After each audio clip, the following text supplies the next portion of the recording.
جس زمین پہ سجدہ نہ ادا ہو، اس سے بڑا بھی کوئی جرم ہے؟ زنا کرنے کو گناہ سمجھتے ہیں، نماز کا چھوڑ دینا زنا سے بڑا جرم ہے۔ رشوت کھانے کو گناہ سمجھتے ہیں، نماز کا چھوڑ دینا رشوت کھانے سے بڑا جرم ہے۔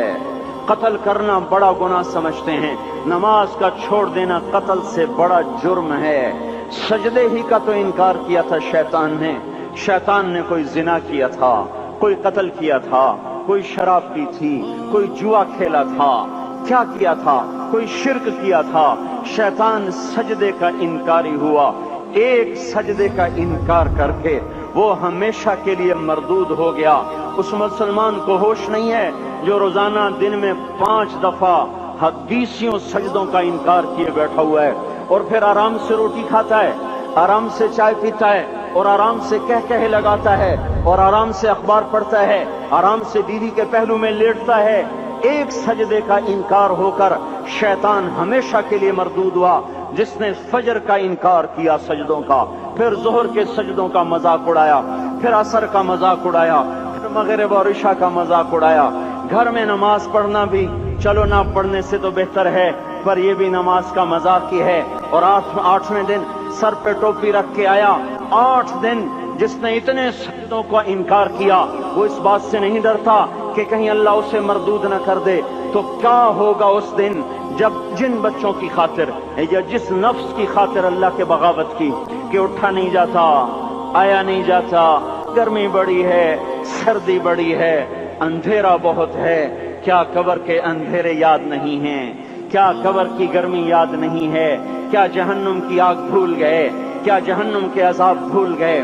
کیا جنت کی نعمتیں بھول گئے؟ وہ اللہ کا کلام بھول گئے، وہ اللہ کا دیدار بھول گئے، وہ اللہ سے ملاقات بھول گئے، وہ محبوب خدا کی محفل بھول گئے۔ یہ کیسا اسلام ہے؟ یہ کیسے پتھر دل ہیں جو کمانے میں تو ایسے مست ہوئے کہ ہوش نہیں، اور جب اللہ بلائے تو ایسے غافل ہو جائیں، نہ بوڑھے پر جوں گے، نہ جوان کو ہوش آئے، نہ کسی عورت کو ہوش آئے، نہ کسی مرد کو ہوش آئے، نہ بازار بند ہوں۔ ارے میرے بھائیو، حکومت سے پیسہ بچانے کے لیے ہڑتالیں کی، 20 دن بازار نہ کھولے، نماز کے لیے اگر دکانیں بند کرتے تو آج اللہ تعالیٰ آپ کو ہر ظالم سے باہر نکال دیتا۔ کوئی ظالم نہ آپ کے مال پہ ہاتھ ڈالتا، نہ آپ کی عزت و آبرو پہ ہاتھ ڈالتا۔ دن دہاڑے ڈاکے پڑے، کیوں پڑے؟ کہ ہم باغی ہو گئے، ہم نے اللہ سے بغاوت کر دی۔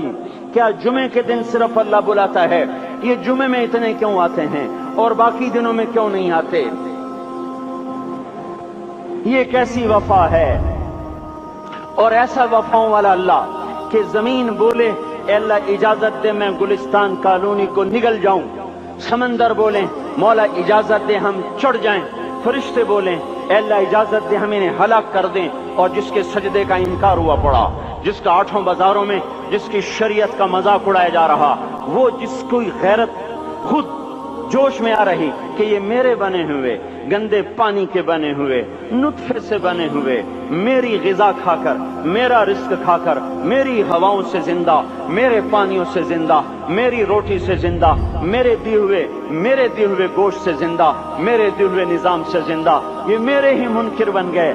1500 روپے کا ملازم آپ کو چائے کی پیالی نہ دے تو آپ کہتے چل چھٹی کر، ہم کوئی اور رکھیں گے۔ اور جس نے اتنا بڑا وجود بخشا، آنکھوں میں چراغ جلائے، کانوں میں خون لگائے، دماغ میں برقی روئیں دوڑائیں، دل کو دھڑکایا، سارے بدن کے تک خون پہنچانے کا نظام چلایا، پھیپھڑوں کی فیکٹریاں چلائیں، رگوں میں خون پہنچایا، ہڈیوں کو غذا پہنچائی اور آنکھوں کو غذا پہنچائی، بالوں کو غذا پہنچائی، زبان کو بولنے کی طاقت دی، دانتوں کو کاٹنے کی طاقت دی، دو وہاں نالیاں لگائیں، سانس کی الگ کر دی اور معدے کی الگ کر دی، اور وہاں پردہ لگایا، جو غذا منہ میں جائے تو معدہ کھل جائے اور پھیپھڑے کی طرف جانے والی نالی رک جائے۔ جو اللہ اتنی حفاظت کرے کہ آپ کا لقمہ آپ کے معدے میں جائے، وہ 2 ہی تو یوں ساتھ ہیں بالکل یوں ایک ساتھ، اور وہ اللہ اتنی طاقت والا کہ سانس کی نالی بند کرے اور معدے کی نالی کا منہ کھولے اور غذا کو منہ میں سے گزار کر وہ معدے میں پہنچائے، پھر ایک زبردست طاقتور نظام چلائے، اس کو توڑ کے آنتوں میں پہنچائے، پھر کروڑوں قسم کی فیکٹریوں کو حرکت دے اور اس میں سے خون کو کھینچے، غذاؤں کو کھینچے، پھیپھڑے کو غذا، خون کو غذا، خون خود غذا لے کے چل رہا، آنتوں کو غذا، دماغ کو غذا، ہڈیوں کو غذا، ناخن کو غذا، ایک ناخن کھینچ لے تو ہم کیا کریں؟ کیا میرے مولا کا نظام ہے؟ یہ ہمارا قبرستان ہے، مردہ سیل باہر نکل رہے اور ناخن کی شکل میں باہر آ رہے، پھر آگے جا کے اور سخت ہو رہے، تھوڑا سا ناخن زیادہ کٹ گیا، سارا دن سی سی کرتا ہے، سارا دن ہائے ہائے کرتا ہے، یہی ناخن میرا رب کھینچ لے تو ہم تو ایک ناخن کا شکر ادا نہیں کر سکتے، یہ جوڑ بنا دیے سیدھا کر دے تو ہم اسی کا شکر ادا نہیں کر سکتے۔ میرے بھائیو، یہ سب کچھ کر کے پھر ہم اللہ کے باغی ہو جائیں، ہے کوئی عقل میں آنے والی بات؟